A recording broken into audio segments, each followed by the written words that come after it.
At 5:28 a.m. on December 16, 1944, Staff Sergeant Raymond Kowalski crouched in a frozen foxhole in the Ardennes Forest of Belgium, his fingers numb against the tuning dial of an SCR 300 radio, knowing that what he was about to do could get him court-martialed.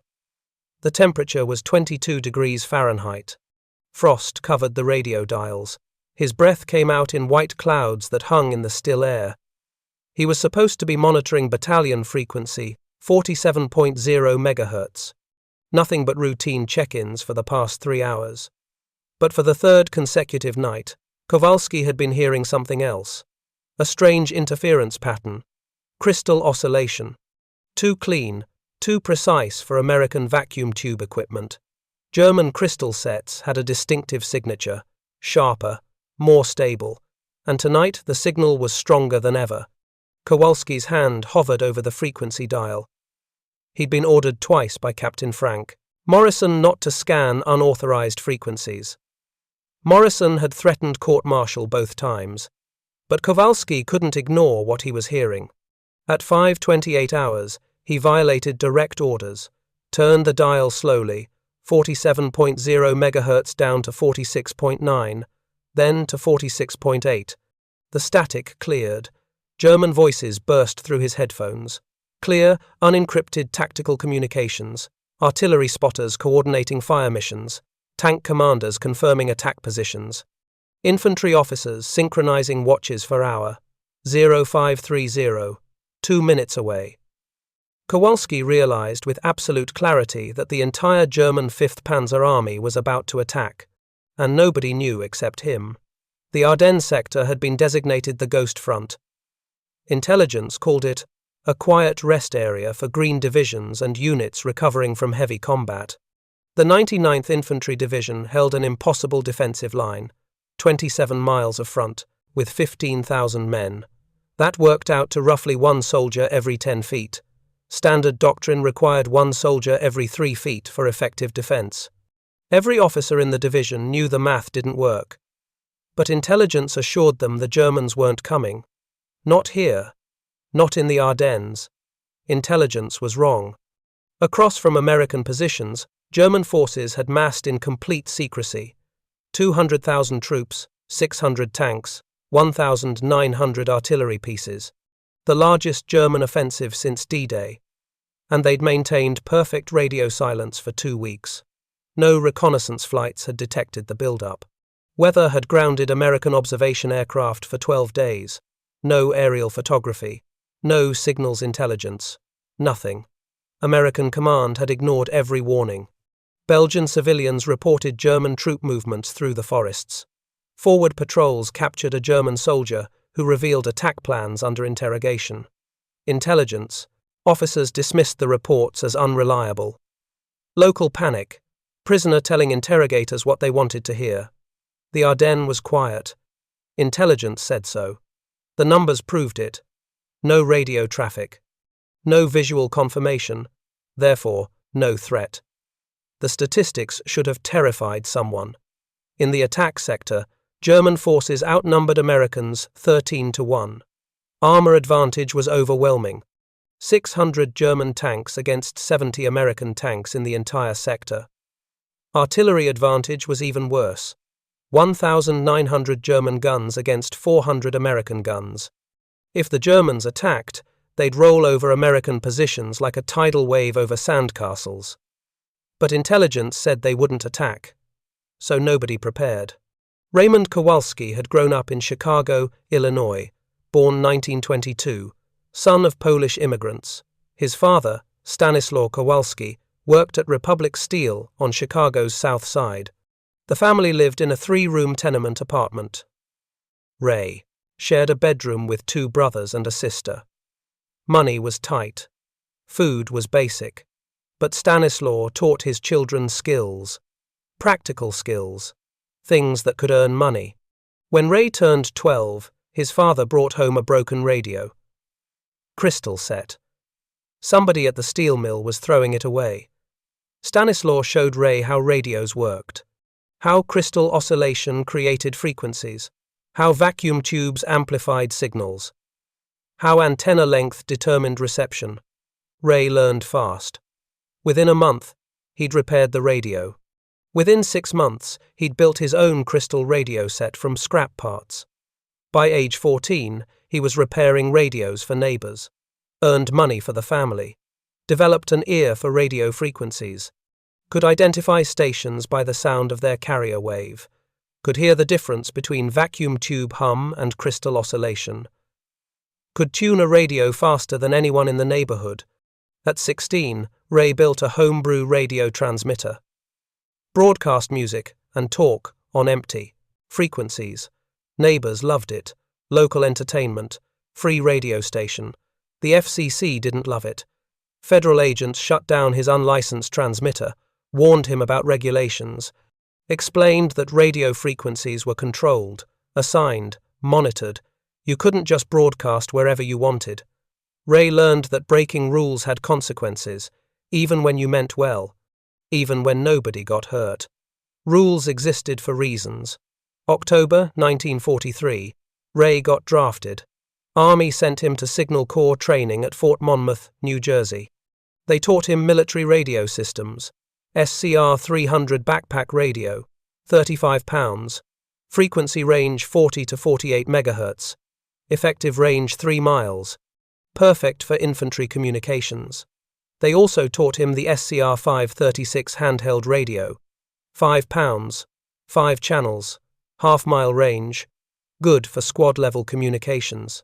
But more than equipment, they taught him radio discipline. The doctrine was absolute. Monitor. Assigned frequencies only. No deviation. No scanning. No curiosity.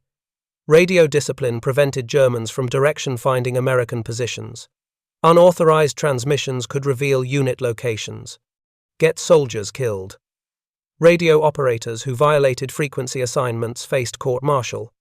The instructors made it clear: follow orders, stay on assigned frequencies. Your life and the lives of your unit depend on it.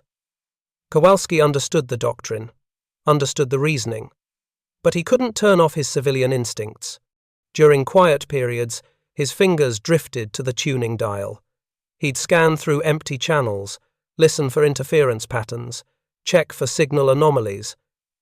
It was habit, instinct from years of fixing radios. You don't just monitor one frequency. You monitor the spectrum. You listen for problems. You find issues before they find you. November 1944, Kowalski was assigned to Company K, 393rd Infantry Regiment, 99th Infantry Division. The division arrived in the Ardennes sector that month. Quiet area. Rest area. Perfect place for a green division to gain experience without heavy combat. Kowalski was promoted to staff sergeant after the previous radio operator was killed by German artillery during a patrol. He inherited the SCR 300 and the responsibility for battalion communications. His company commander was Captain Frank Morrison, 34 years old. West Point graduate, class of 1932, regular army officer, by-the-book commander. Morrison believed regulations existed for good reasons. Following procedures saved lives. Deviating from doctrine got soldiers killed. Morrison ran his company with precision. Equipment maintenance schedules were followed exactly. Radio check-ins happened on time. Soldiers knew their positions and responsibilities. Morrison's company was efficient, disciplined, and professional. Morrison and Kowalski clashed from the beginning. Kowalski couldn't stop, scanning frequencies. Morrison considered it a security breach. Reckless behavior. Undisciplined. The kind of thing that got radio operators and the soldiers depending on them killed. November 22nd, 1944. First incident. Company K was under German air attack. Rare event. Luftwaffe rarely flew in late 1944. But 4 German fighters strafed American positions that morning. Kowalski was monitoring battalion frequency when he heard German voices on 46.5 MHz. Luftwaffe communications. Fighter pilots coordinating their attack run. He reported fighter positions to Morrison. The captain was furious. "You violated radio discipline," Morrison said. His voice was cold. Controlled. You tuned off assigned frequency during combat operations. You could have revealed our position to German direction-finding equipment. But, sir, I heard their fighters. I reported their positions. We could have. You heard nothing that matters more than following orders. Sergeant, you were off assigned frequency. That's a court-martial offence. I'm issuing a written reprimand. Next time, you face charges. December 8, 1944. Second incident. Kowalski detected unusual radio traffic on 46.5 MHz during night monitoring. Short bursts. Encrypted. The pattern suggested German origin. Multiple transmitters. Coordinated timing. He logged the frequencies and reported them to Morrison with his daily communications summary. Morrison read the report. Then he called Kowalski to the company command post. German forces maintain radio silence, Morrison said. Division intelligence confirms no enemy activity in this sector. The Ardennes is quiet. Sir, I know what I heard. Multiple transmitters, German encryption patterns. Someone's coordinating something across from our positions. You know what you want to hear, Sergeant. You're looking for problems that don't exist. German forces aren't in this sector. Intelligence has better resources than one radio operator with a habit of scanning unauthorized frequencies. Sir, with respect, what if intelligence is wrong? Morrison's face hardened. Intelligence is not wrong. You are wrong. You are violating radio discipline. You are creating false reports that waste command's time. Stay on your assigned frequency, or I will convene a court-martial. Are we clear? Yes, sir. Dismissed. Morrison's reasoning made sense from his perspective. Radio discipline was critical. Unauthorized scanning could compromise security, and division intelligence had better information than one sergeant in a foxhole. Intelligence officers had access to aerial reconnaissance, prisoner interrogations, signals intercepts from higher headquarters. They had the complete picture. If they said the Ardennes was quiet, it was quiet. Kowalski's scanning was insubordination disguised as initiative. Morrison wouldn't tolerate it. The rest of the division shared Morrison's confidence. Intelligence assessments were clear. No German activity. The Ardennes remained a rest sector. Officers encouraged troops to relax, write letters home.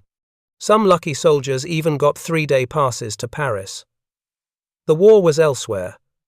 Not here. Not in the quiet forest.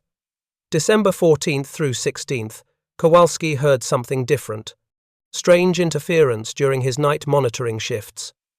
He was maintaining proper radio discipline now, monitoring battalion frequency 47.0 MHz exactly as ordered, but he could hear the interference bleeding through. Crystal oscillation, 46.8 MHz, just below his assigned frequency. The pattern appeared between 0200 and 0400 hours each night. Short bursts. 3 to 5 seconds. Multiple sources. Someone was testing communications, coordinating timing, preparing something. December 16th at 0300 hours. The pattern intensified. Multiple sources now. Overlapping signals. Kowalski logged what he could hear without tuning off frequency. He counted at least 8 different transmitters within 5-mile radius, all using similar crystal oscillation signatures, all coordinating in short bursts. Someone had broken radio silence. Something was happening. Kowalski faced an impossible choice. Report the interference to Morrison and face court-martial for unauthorized frequency monitoring, or ignore the pattern and potentially miss critical intelligence. Morrison had been clear. Stay on assigned frequency. No scanning, no deviation, court-martial if he disobeyed again. But Kowalski couldn't ignore what his ears were telling him. The interference pattern was wrong. Too coordinated, too precise, too many transmitters activating simultaneously. This wasn't random radio noise. This was organized communications. And if Germans had broken radio silence after 2 weeks of perfect discipline, something big was coming.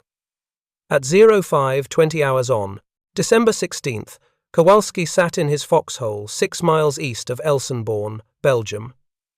His SCR 300 radio was tuned to battalion frequency 47.0 MHz, nothing on the assigned channel except routine check-ins. But the crystal oscillation interference was stronger than ever, loud enough that he could barely hear normal traffic. Multiple sources, maybe 12 transmitters now.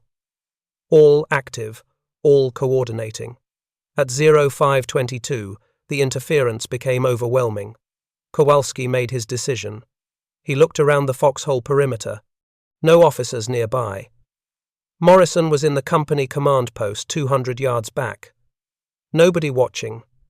Nobody would know if he tuned off frequency for just 30 seconds, just to identify the interference source, just to confirm what he suspected. His hands were shaking, not from the cold, from knowing that what he was about to do violated direct orders, from knowing Morrison had meant his threat, but also from knowing that ignoring this pattern could get soldiers killed. Intelligence might be wrong. Morrison might be wrong. And if Kowalski was right, men would die because he followed regulations instead of his instincts. At 0526, Raymond Kowalski reached for the frequency dial and made the choice that would save thousands of lives. Kowalski's fingers touched the frequency dial at 0526 hours. The metal was cold enough to burn. He turned it slowly. 47.0 MHz, down to 46.9. The static shifted, changed tone, down to 46.8. The interference cleared completely. And German voices exploded through his headphones. Clear, unencrypted, tactical communications in real time. The first voice was an artillery spotter, professional, calm. Battery 1, Zielkoordinaten bestätigen. Battery 1, confirm target coordinates, then grid references. Exact positions for American forward positions. Company command posts. Battalion, headquarters. Supply dumps. The spotter read them methodically. Someone on the other end confirmed each coordinate. Kowalski's company position was third on the list. The second voice was a forward observer. Younger. Excited. Infantry bereit. Stunde bestätigt. 0. 0. Infantry ready. Hour confirmed. 0530. 4 minutes away. The voice continued. Alle Einheiten, Uhren synchronisieren. All units, synchronize watches. Kowalski heard multiple voices respond. Dozens of transmitters confirming the timeline. The third voice was a tank commander, older. Authority in his tone. Panzerkompanie, Motor starten. Angriff in 4 Minuten. Tank company. Start engines, attack in 4 minutes. The sound of tank engines rumbled through the radio transmission. Then another voice. Zweite Kompanie bereit. Second company ready. Then a third. Drittkompanie bereit. Third company ready. At least 3 tank companies, 30 to 40 tanks, maybe more. Kowalski's father had spoken Polish and German at home. Stanislaw had emigrated from a region that changed hands between Poland and Germany 3 times. He'd learned both languages to survive. Ray understood basic German. Enough to follow conversations. Definitely enough to understand military terminology. And what he was hearing was unmistakable. Coordinated attack communications, multiple units, artillery, infantry, armor. All synchronized for 0530. At 0527, more voices joined the frequency. Kowalski counted at least 12 different transmitters. Artillery batteries confirming fire missions. Infantry companies synchronizing watches. Tank units reporting ready status. This wasn't a patrol. This wasn't a local probe. This was coordinated multi-division assault preparation. The entire German army breaking radio silence for final coordination before attack. Kowalski grabbed his message pad. Started writing. His handwriting was terrible, hands shaking from cold and adrenaline. But he captured the essential intelligence. Hour. 0530. Artillery barrage targets. American forward positions, command posts, road junctions. Infantry assault. 3 divisions minimum, attacking on 6-mile front. Armor commitment. 2 panzer divisions in reserve, exploitation phase. Axis of advance. Elsenborn Ridge. Breakthrough objective. The German communications security failure was catastrophic. They'd maintained perfect radio silence on all known military frequencies for 2 weeks. But they'd used secondary frequencies for last-minute coordination, frequencies just below standard German military channels. They assumed Americans only monitored assigned German frequencies, never anticipated American operators scanning empty spectrum. The assumption was logical. American radio doctrine prohibited unauthorized frequency scanning, but doctrine hadn't accounted for sergeants who couldn't stop tinkering with radios. At 0528, Kowalski understood the full scope. Germans were about to launch the largest offensive since D-Day. American positions would be hit by nearly 2,000 artillery pieces simultaneously. Then German infantry would assault through the barrage. Then tanks would exploit any breakthrough. And American command had no idea. Intelligence thought the Ardennes was quiet. Division was planning a troop rotation at 0545. 2 companies were scheduled to pull back for rest. Their positions would be empty when the Germans attacked. Kowalski had 90 seconds before hour. 90 seconds to report what he'd heard. 90 seconds to convince someone that he wasn't crazy. That the intelligence he'd obtained by violating direct orders was real. That thousands of lives depended on someone believing a sergeant who'd been threatened with court-martial twice for doing exactly what he'd just done. He switched his SCR 300 back to battalion frequency 47.0 MHz. Kayad, the transmitter. King 6, this is King Fox 3, emergency traffic, over. His voice sounded steadier than he felt. The battalion radio operator responded immediately. Young voice. Probably a corporal. King Fox 3, send traffic, over. Kowalski transmitted fast. Intercepted German communications, frequency 46.8 MHz. Coordinated attack preparation. Hour 0530. Artillery barrage imminent. Multiple divisions. Infantry and armor. Request immediate alert all units. Over. Silence for 3 seconds. Then Captain Morrison's voice cut in. Cold. Controlled. Furious. Fox 3. This is King 6. Confirm you were monitoring unauthorized frequency. Confirm you tuned off assigned battalion frequency during your watch. Confirm. Kowalski's stomach dropped. Morrison. Of course Morrison was monitoring battalion frequency. Company commanders always monitored their radio traffic. Affirmative, sir. But German forces are preparing coordinated assault. Artillery barrage. In. He checked his watch. 60 seconds. All positions need immediate. Morrison interrupted. Fox 3, you violated direct orders. You were explicitly ordered to maintain radio discipline. You were threatened with court-martial for this exact behavior. We will discuss your court-martial proceedings after the explosion cut off Morrison's transmission. 05, 29, and 30 seconds. The first German artillery shell impacted 400 yards behind American forward positions. Morrison's company command post. Kowalski heard the explosion through his radio headphones, heard the blast through the air half a second later, saw the flash, orange fireball in the pre-dawn darkness. Then, nothing. Radio went dead. Morrison's transmission ended mid-sentence. At 0530 hours exactly, the German artillery barrage began. 1,900 guns firing simultaneously. The sound was beyond description. Not individual explosions. One continuous roar. Like standing inside a collapsing building, the ground shook. Trees exploded into splinters. Frozen earth erupted in geysers of dirt and ice. Kowalski's foxhole trembled. Dirt fell from the walls. His radio jumped on its mounting bracket. But the SCR 300 was still working. protected by the foxhole. Battery still good. Antenna still intact.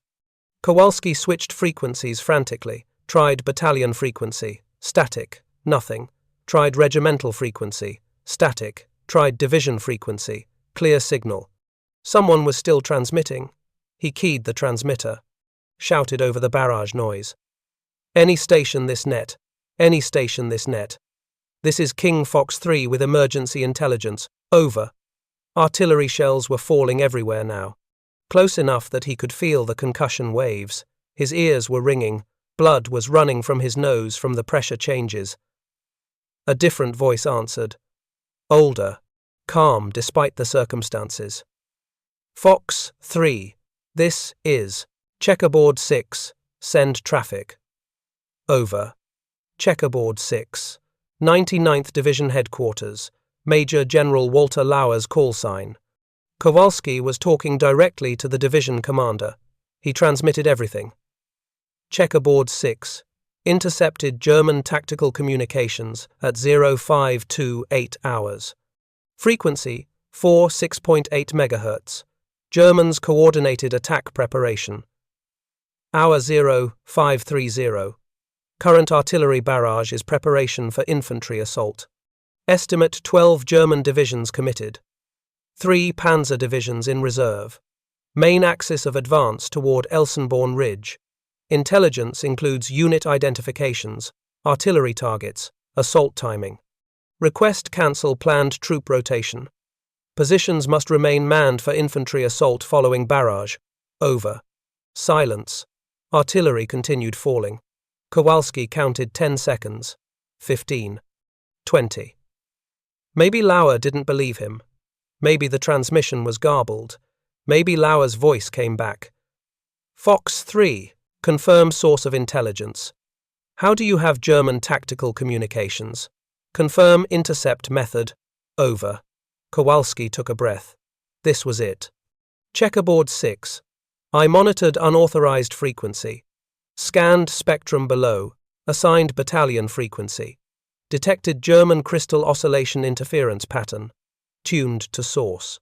Intercepted unencrypted German coordination traffic. Translated communications. German forces broke radio silence for final attack preparation. Used secondary frequencies. Assumed we only monitor assigned German military channels. Over. Another pause. Shorter this time. Fox 3. You violated communications security protocols. Unauthorized frequency scanning is court-martial offense. Confirm you understand this. Over. Affirmative, sir. I understand. But intelligence is accurate. Germans are attacking right now. Barrage is hitting our positions. Infantry assault will follow. Planned rotation will leave positions empty. Thousands of casualties if we rotate now. Over. Lauer's response came immediately. Fox 3. Your intelligence matches reports from other sectors. Barrage is hitting predicted target areas. We are cancelling planned troop rotation. All units ordered to hold current positions. Prepare for infantry assault. Your unauthorized scanning violated regulations. But your intelligence is saving lives right now. Maintain your position. Continue monitoring German frequencies. Report all intercepts directly to this net. Checkerboard 6 out. The call sign went silent. Kowalski sat in his foxhole. Artillery shells falling all around him, earth shaking, trees exploding. He'd violated direct orders. Morrison had been calling for his court-martial when the barrage killed him.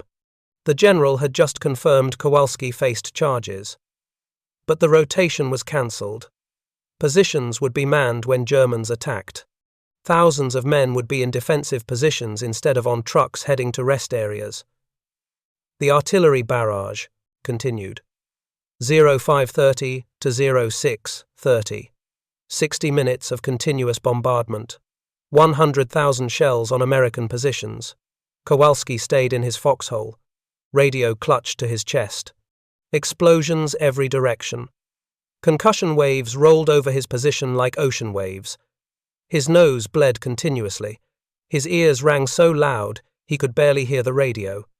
But the radio kept working, and he kept monitoring.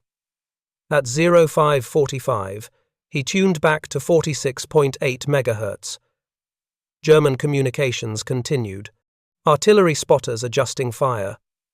20 Meter nach links. 20 meters left. Feuer wiederholen. Repeat fire. The Germans were walking their artillery across American positions methodically. Kowalski reported each adjustment to division frequency.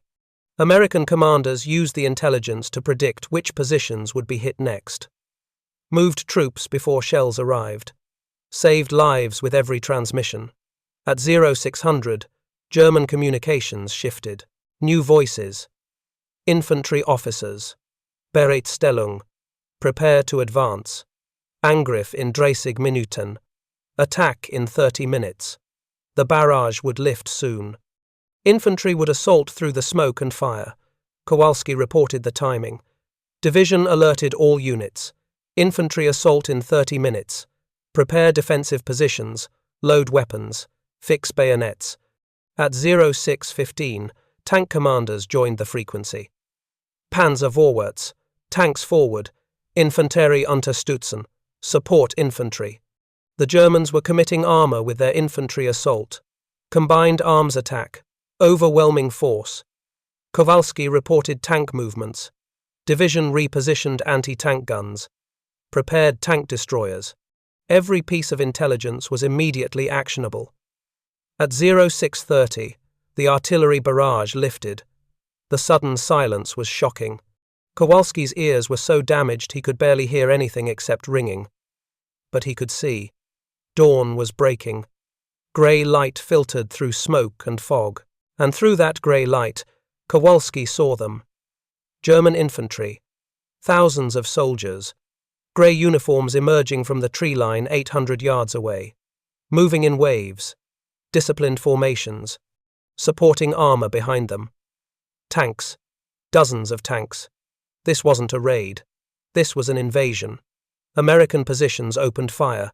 Machine guns first. 1919. Browning heavy machine guns. Rate of fire, 400 rounds per minute. Effective range, 1,000 yards. The sound was distinctive. Slower than German MG-42s. Deeper. Heavier. Then rifles joined. Mohn Garands. 8-round clips. The sound of Garands firing was continuous. Ping of empty clips ejecting. Fresh clips loading. More firing. German infantry kept coming. Taking casualties but advancing. Their training showed. They moved in short rushes. Used terrain for cover. Returned fire with rifles and machine guns. MG-42 machine guns. Rate of fire, 1,200 rounds per minute. 3 times faster than American machine guns. The sound was distinctive, like cloth ripping. Continuous bursts, terrifying. At 06:35, German infantry reached Company K's perimeter, 300 yards from Kowalski's foxhole. Close quarters combat. Grenades. Rifle fire. Shouting in German and English. Kowalski could see muzzle flashes. See soldiers falling. American and German. The defensive line was holding but barely. Germans were pushing hard, trying to break through before American reinforcements arrived. Kowalski made a decision. He'd been monitoring radio and reporting intelligence. But his company was being overrun. He grabbed his Mohn carbine, lighter than the Mohn Garand, shorter range but faster handling, perfect for defensive fighting. He set the radio down carefully, made sure it was protected.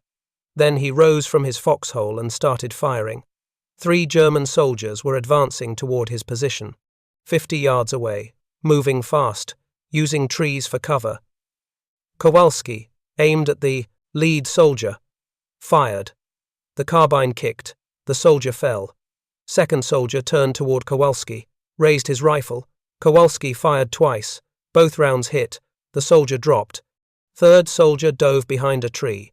Kowalski fired at the tree, kept him pinned. An American machine gun crew saw the Germans' position, traversed their gun, fired a long burst. The German soldier's position exploded in bullet impacts. He fell.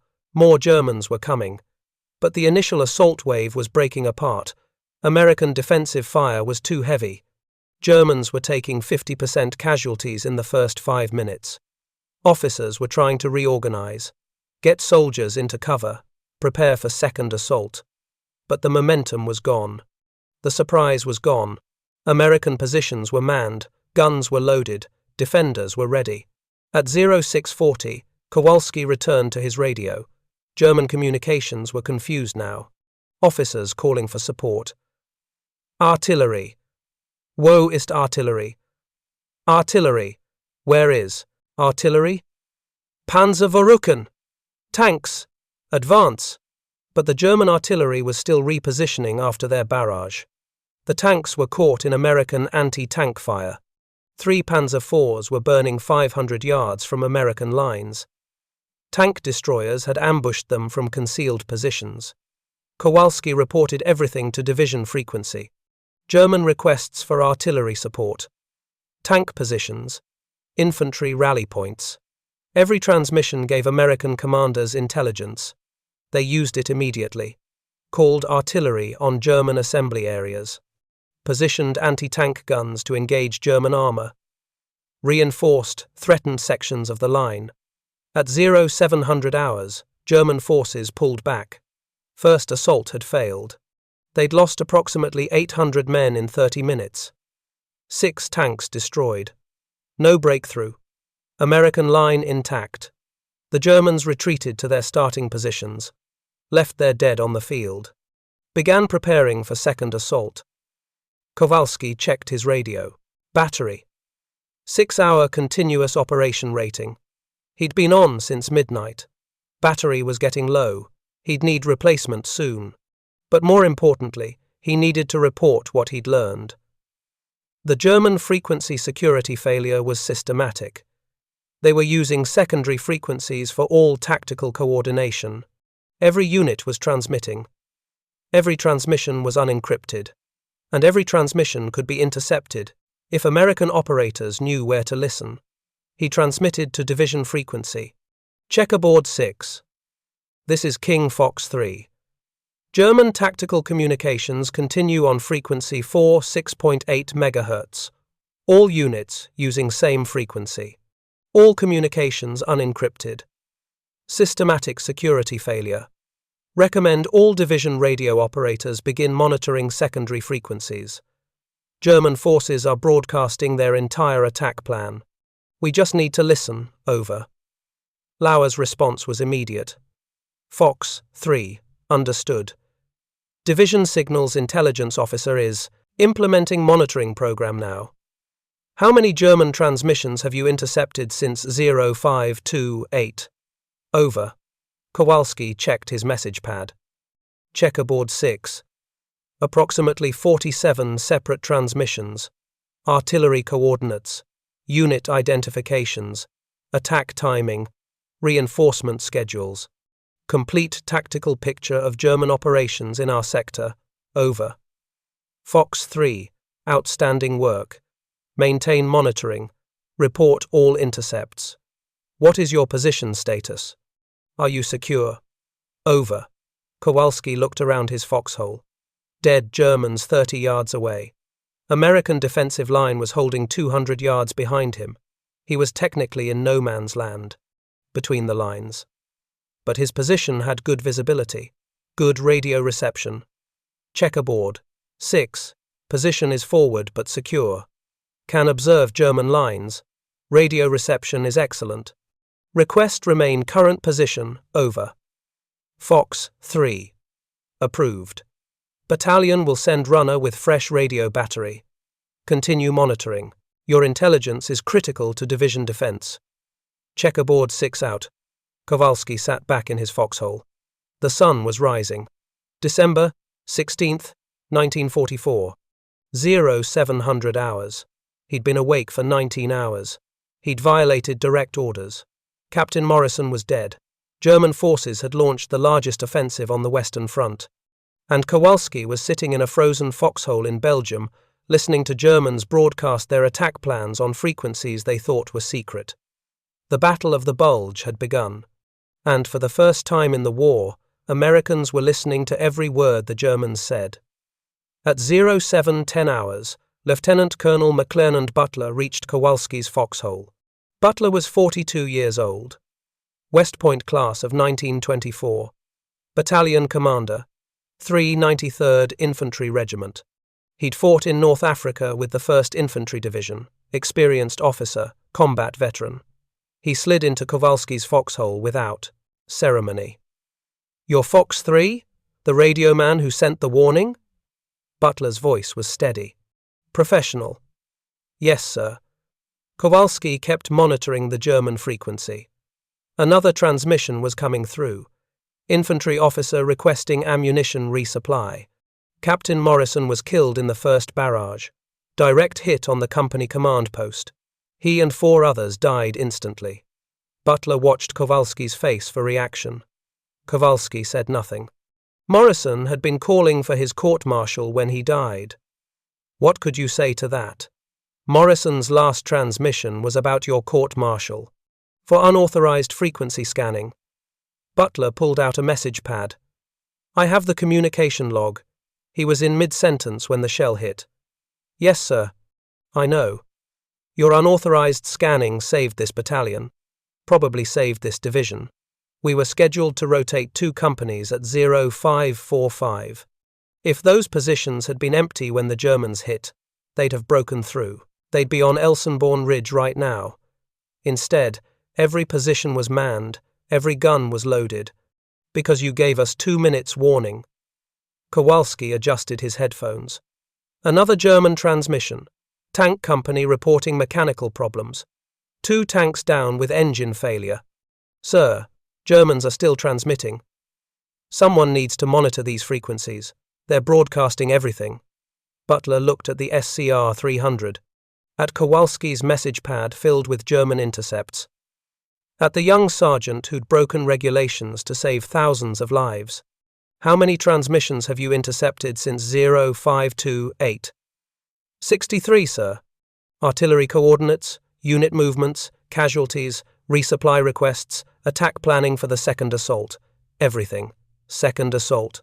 Yes, sir. Germans are preparing another attack. 0830 hours. Same infantry units plus fresh panzer company. 18 tanks. They're going to hit our center. Try to break through. To the Elsenborn Road." Butler grabbed his radio handset. Called battalion headquarters. "Headquarters. This is Butler. German second assault. 0830. Center sector. 18 tanks supporting infantry. Get every anti-tank weapon we have into position. I want tank destroyers on the center line in 15 minutes. Move." He turned back to Kowalski. "General Lauer wants to see you at division headquarters. Can you walk?"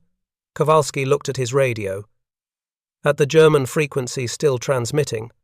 At his message pad. "Sir, the radio's still working. Germans are still talking. Someone needs to monitor. We'll get another operator. Show him your frequencies. Your techniques. Then, you're coming with me." Kowalski hesitated, then nodded. His shoulder was bleeding. He'd taken shrapnel from a near miss during the barrage. Hadn't noticed until now. Adrenaline was wearing off. Everything hurt. A runner arrived with a fresh BA-70 battery. 20 pounds. 6 hours continuous. Operation. Also brought Corporal James Chen, 20 years old, radio operator from headquarters company. Chen looked terrified. The barrage had clearly shaken him. Kowalski showed Chen the setup. Monitor frequency 46.8 MHz. That's where Germans are coordinating. Listen for crystal oscillation, sharper than our vacuum tubes. Cleaner signal. When you hear German voices, write down everything. Unit identifications, grid coordinates, timing references, anything tactical. What if I can't understand German? Chen's voice shook. You'll understand numbers. Grid coordinates are numbers. Times are numbers. Write down what you hear. Someone at headquarters can translate. But the numbers are what matter. Positions, timing, strength estimates. Chen nodded. Took over the radio position. Kowalski gathered his equipment. Mohn carbine. Message pad with 63 intercepts. His personal gear. Butler helped him out of the foxhole. Kowalski's legs didn't work right. Too many hours crouching in the cold. Too much adrenaline. Too much fear. They walked through Company K positions, or what remained of them. The artillery barrage had destroyed half the defensive line. Foxholes collapsed, trees shattered, equipment scattered, bodies covered with shelter halves, American and German. The company had started the day with 180 men. Butler said only 107 were still combat effective. 73 casualties in 2 hours. They passed Morrison's command post. Just a crater now. 20 feet across, 10 feet deep. Nothing remained. No equipment, no bodies, nothing. The direct hit had vaporized everything. Kowalski stopped, stared at the crater. Morrison had been right about regulations. Radio discipline existed for good reasons. Following orders saved lives. But Morrison had been wrong about the Ardennes being quiet. Wrong about intelligence being correct. Wrong about Kowalski wasting time with unauthorized scanning. He was a good officer. Butler said quietly. Did things by the book. The book failed him today. They continued to battalion headquarters. Another log and earth bunker. 200 yards behind the lines, relatively safe from artillery. Maps covered the walls. Radio operators worked multiple frequencies. Officers coordinated defensive positions. Butler led Kowalski to a corner. Medic examined his shoulder. Shrapnel. 3 fragments. Not deep.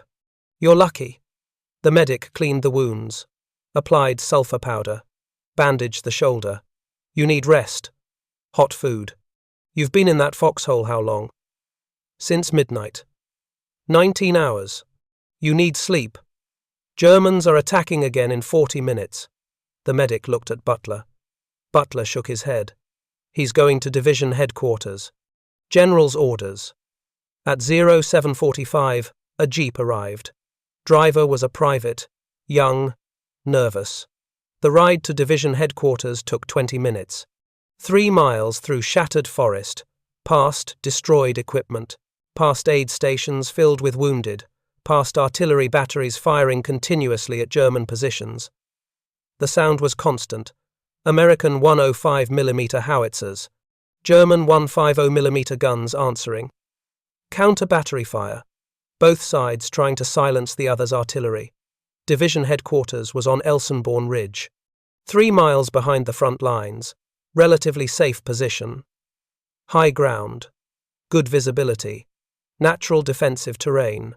The Germans wanted this ridge. If they took it, they could push north to Liège, cut off American forces, reach the Meuse River. The ridge was the key to the entire northern sector. Major General Walter Lauer was waiting, 49 years old, commanded 99th Division since October 1944.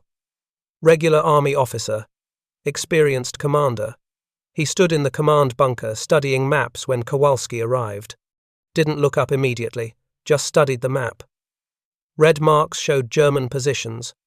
Blue marks showed American units. Arrows showed attack directions. The map was covered with red arrows. Staff Sergeant Kowalski reporting, sir. Kowalski stood at attention. His shoulder throbbed. His ears rang. He was exhausted. Lauer looked up, studied Kowalski for 10 seconds. You violated direct orders this morning. Yes, sir. Captain Morrison intended to court-martial you. Yes, sir. Your intercept prevented a disaster. We were rotating 2 companies out of line at 0545. Those positions would have been empty when Germans attacked. They'd have broken through, would be on this ridge right now. We'd have lost the entire northern sector. Instead, we held. Because you broke regulations. Sir, I just listened where I wasn't supposed to listen. How many German transmissions have you intercepted today? 87, sir. Logged frequencies, translated content, transmitted intelligence to battalion commanders. Unit identifications, attack timing, artillery coordinates, tank movements, casualty, reports, resupply schedules. Germans are broadcasting their entire tactical plan. You speak German? Enough, sir. My father spoke Polish and German. Grew up hearing both languages. I understand military terminology, numbers, coordinates, timing references. Lauer turned to his signals intelligence officer. Major Robert Harrison, 38 years old. Signal Corps. Pre-war regular army. Major, how many radio operators do we have in the division? Approximately 230, sir. Battalion, regimental, and division level. I want 12 of them trained on Sergeant Kowalski's techniques immediately. Best German speakers we have. Deploy them to forward positions. 1 per battalion across our front. Have them monitor secondary frequencies. German forces broke radio silence. Let's exploit it systematically. Yes, sir. Harrison turned to Kowalski. Sergeant, you'll brief the operators. Teach them your frequency scanning methods. Show them German radio signatures. Explain. Crystal oscillation identification. Everything you know. At 0800 hours, Kowalski stood in front of 12 radio operators. All were experienced. All had combat time. But none had ever scanned unauthorized frequencies. Radio discipline had been drilled into them. Don't deviate. Don't scan. Don't break the rules. Germans maintain radio silence on their assigned military frequencies, Kowalski explained. Frequencies we know, frequencies we monitor, but they use secondary frequencies for tactical coordination. Frequencies just off their standard channels. They assume we only monitor known German frequencies. That assumption is wrong. He showed them his frequency log. 46.8 MHz. That's their primary tactical frequency in our sector. But also monitor 46.5, 46.9, and 47.2. Germans are using multiple secondary frequencies, all just off standard military channels. Hiding in empty spectrum, a sergeant raised his hand. How do we identify German transmissions? What if it's just interference? Listen for crystal oscillation. German radios use crystal sets. Produce sharper, cleaner signals than our vacuum tube equipment. You can hear the difference. Crystal oscillation sounds precise, stable, no drift. American vacuum tubes have slight hum. Frequency drift. German crystals don't drift. He demonstrated on his SCR 300. Tuned through frequencies. Let them hear the difference. American radio traffic on standard frequencies. Then German traffic on 46.8. The difference was obvious once you knew what to listen for. Write down everything. Unit identifications, grid coordinates, times. Even if you don't understand German, write down what you hear. Numbers are universal. Coordinates are numbers. Times are numbers. Write it down. Someone at headquarters will translate. The 12 operators practiced for 30 minutes. Scanning frequencies. Identifying crystal oscillation. Distinguishing German transmissions from American traffic. By 0830, all 12 could identify German frequencies reliably. At 0835, the German second assault began, exactly when their radio traffic had indicated. Infantry supported by 18 Panzer IV tanks.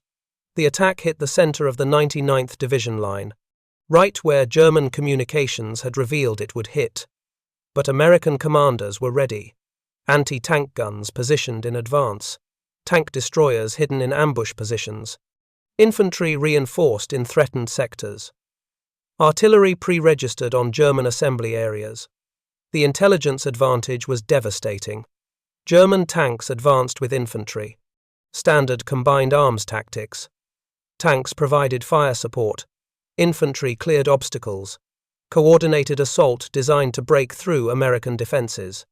But American tank destroyers engaged from concealed positions, 10 tank destroyers, 3-inch guns, effective range 2,000 yards. They opened fire at 1,200 yards, point-blank range for tank combat. The 1st Panzer IV exploded at 0837, armor-piercing round through the front glacis plate. The tank erupted in flames. Crew bailed out. American machine guns cut them down. Second tank tried to maneuver, threw track on rough terrain, immobilized. Another round from a different tank destroyer. Direct hit. The turret flew 15 feet in the air. German infantry tried to advance without tank support. American machine guns opened fire, grazing fire across the attack zone, interlocking fields of fire. The Germans took catastrophic casualties, 40% in the first 5 minutes. Officers tried to rally their men, push forward, break through, but the defensive fire was too heavy, too concentrated, too well coordinated. At 08:55, German forces broke contact, retreated to starting positions, left 14 destroyed tanks on the battlefield, left 300 dead infantry, gained 0 yards. The second assault had failed. Kowalski monitored German radio traffic throughout the attack. His 12 trained operators did the same from their positions across the division front. Together, they intercepted 223 German transmissions during the assault. Every transmission provided intelligence. Every piece of intelligence was immediately actionable. At 09:15, Division headquarters received intercept reports from all 12 operators. Major Harrison compiled the intelligence.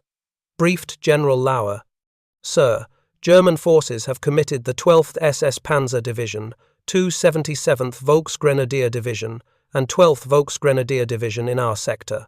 Total strength estimated at 35,000 troops, 120 tanks. They've suffered approximately 3,400 casualties since 05:30. 23 tanks destroyed. No breakthrough achieved." Lauer studied the reports. German forces are using the same secondary frequencies across their entire front. All divisions. All units. Systematic security failure. They think they're being clever, hiding in empty spectrum. But we're listening now. Yes, sir. Our intercept operators are providing real-time intelligence on every German movement. Artillery positions, tank concentrations, infantry assembly areas. Attack timing. Everything. Exploitation phase. I want artillery on every German position we identify through intercepts. I want airstrikes on tank concentrations. I want infantry counterattacks against weakened German units. We have intelligence advantage. Use it. The battle continued all day. German forces launched 5 major assaults against the 99th Division. 08:30, 1100 hours, 13:30, 1600, 18:30. Every assault was detected in advance through radio intercepts. Every assault was met by prepared defenses. Every assault failed with heavy German casualties. At 1100 hours, 3rd German assault. 2-pronged attack. Northern and southern flanks of the division sector. Germans trying to split American defenses, find a weak point. But Kowalski's operators intercepted the coordination traffic. Identified the northern attack as a feint, southern attack as main effort. American commanders shifted reserves south. Concentrated defensive fire. The German main assault hit concentrated defenders. Failed with 40% casualties. At 13:30 hours, 4th German assault. Germans tried infiltration tactics. Small units through gaps in American lines, trying to bypass strong points, get behind American positions, cause chaos. But radio intercepts revealed infiltration routes. American reserve platoons positioned to intercept. 62 Germans captured. Infiltration failed. At 1600 hours, 5th German assault. Largest attack yet.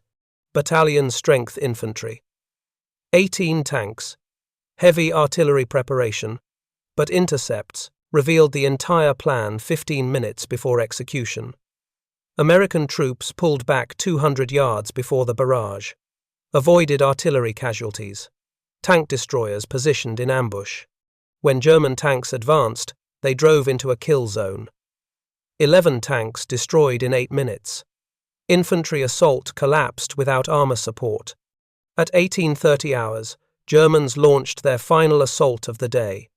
Everything they had left. 2,000 infantry, 20 tanks. Desperate attempt to break through before darkness. One last push to take Elsenborn Ridge. But again, intercepts provided complete warning. American defences were perfectly positioned. Artillery hit German assembly areas. Tank destroyers engaged armour at maximum range.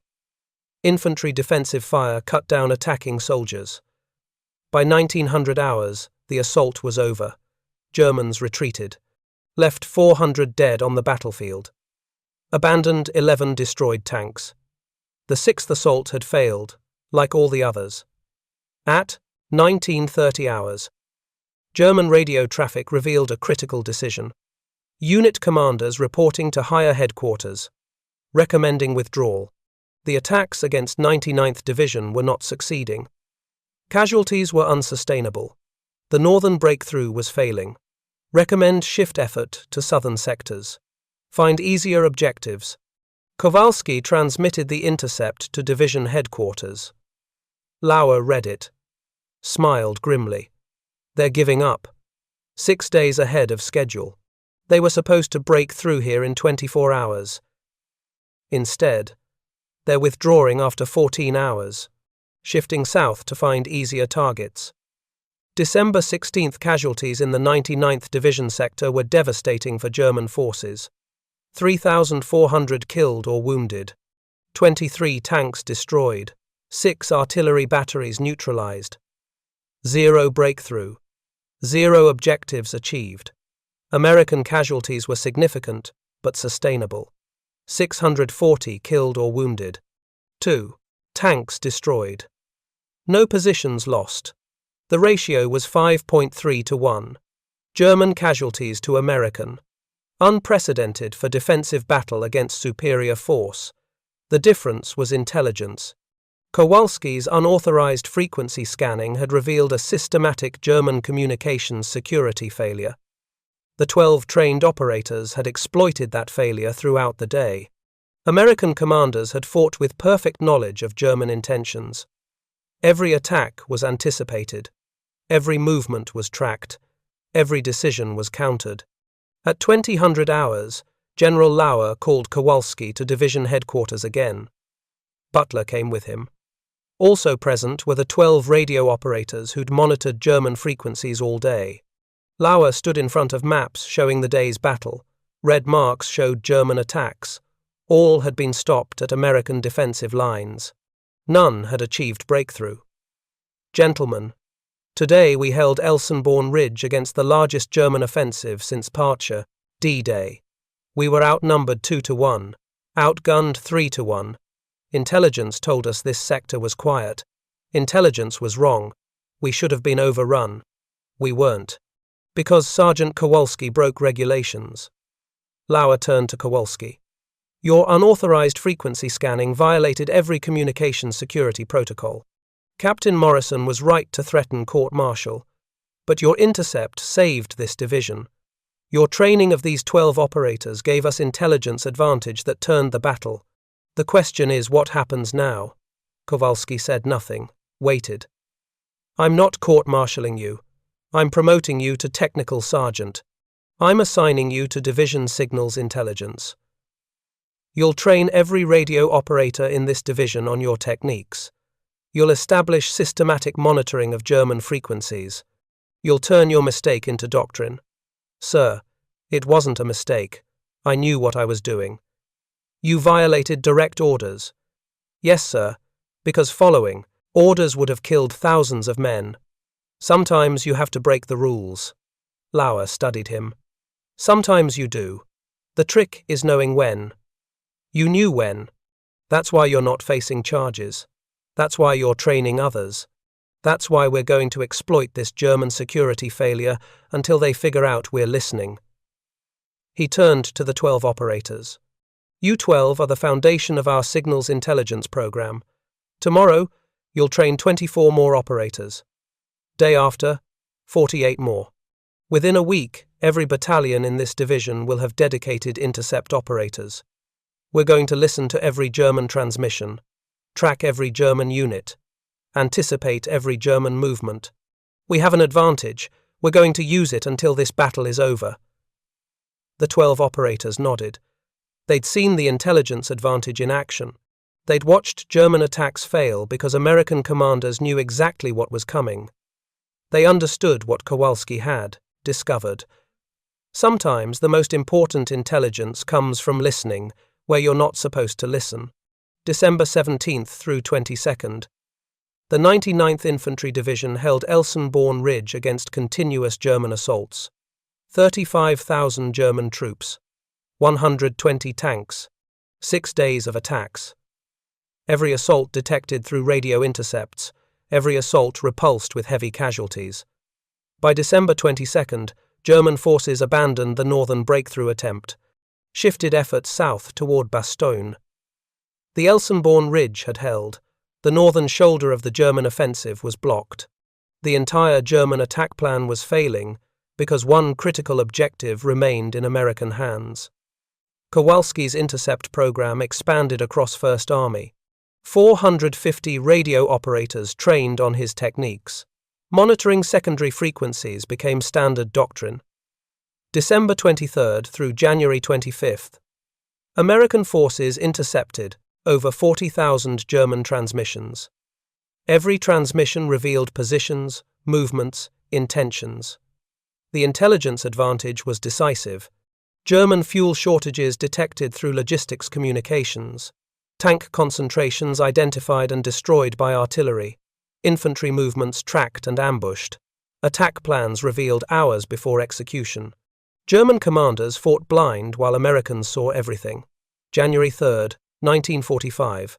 First Army counterattacked. Signals intelligence guided every operation. Identified weak German sectors. Located reserves. Tracked withdrawals. By January 25th, the Bulge was eliminated. German forces pushed back to starting positions. Final casualties. 89,000 American. 100,000 German. Historians later estimated that without Kowalski's warning, American casualties might have exceeded 150,000. The 99th Division would have been overrun December 16th. Germans might have reached the Meuse River. Kowalski received the Bronze Star in January 1945.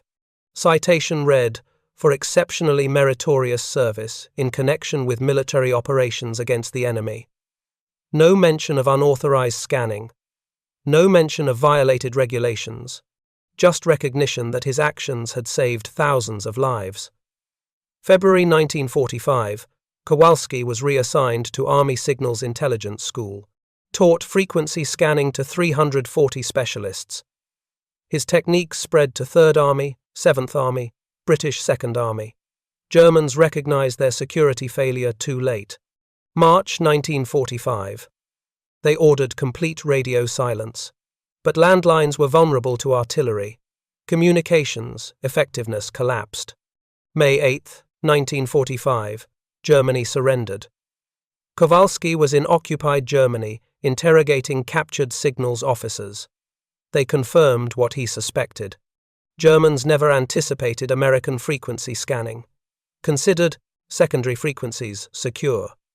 Kowalski's intercept, December 16th, began systematic American exploitation that German communications never recovered from. September 1945. Kowalski returned to Chicago, discharged from Army. Worked for Motorola as radio engineer. 1947. The FCC hired him as frequency analyst. The man who violated regulations now enforced them. 1950 through 1953, Korean War recalled him as Signals Intelligence Advisor. His techniques proven in World War II applied to new conflict. 1984. Military historians discovered his December 16th intercept in declassified records. Tracked him down in Chicago. Interviewed him. Asked about impact. "I just listened where I wasn't supposed to listen," Kowalski said. Turned out that's where the important stuff was. Historians estimated his warning saved 3,000 to 5,000 lives. December 16th alone. His intercept program saved another 10,000 to 15,000 through the rest of the campaign. Raymond Kowalski died April 3, 2003, age 81. His obituary mentioned Motorola, FCC service, university teaching, One paragraph on World War II, Staff Sergeant, Battle of the Bulge veteran, Bronze Star recipient. The obituary didn't mention December 16th, didn't mention the frequency scanning, didn't mention 20,000 lives saved, didn't mention the revolution in signals intelligence. 2004, Military Intelligence Hall of Fame inducted him posthumously. His children donated his wartime SCR 300 radio to the Army Signal Corps Museum.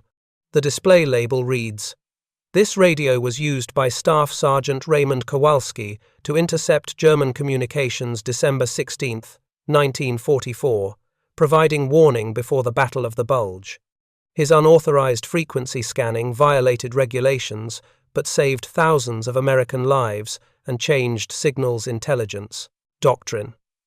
Today, every American signals intelligence operator learns Kowalski's story. Frequency scanning is standard doctrine. Electronic warfare schools teach the Kowalski principle. Important intelligence often exists where you're not supposed to look. The 99th Infantry Division monument at Elsenborn Ridge includes a plaque added 2005, in memory of Staff Sergeant Raymond Kowalski, whose unauthorized frequency scanning December 16, 1944 warned this division of impending attack and saved thousands of American lives. Sometimes the most important intelligence comes from breaking the rules. December 16, 1944 lasted 2 minutes, 0528 to 0530. 2 minutes between Kowalski's intercept and German artillery. 2 minutes that saved 3,000 lives that morning. Started an intelligence program that saved 15,000 more. 2 minutes that changed how every army monitors enemy communications. Innovation doesn't always follow regulations. Sometimes it comes from sergeants who can't stop tinkering with radios, who hear patterns others miss, who break rules because lives matter more than regulations. Raymond Kowalski fired 0 shots in combat, never led troops, never commanded anything larger than a radio, but saved more American lives than most generals. Not because he followed orders, because he knew when to break them. If this story moved, you hit that like button. Subscribe for more forgotten stories from World War II. Comment below and tell us where you're watching from. These men deserve to be remembered. Thank you for keeping their stories alive.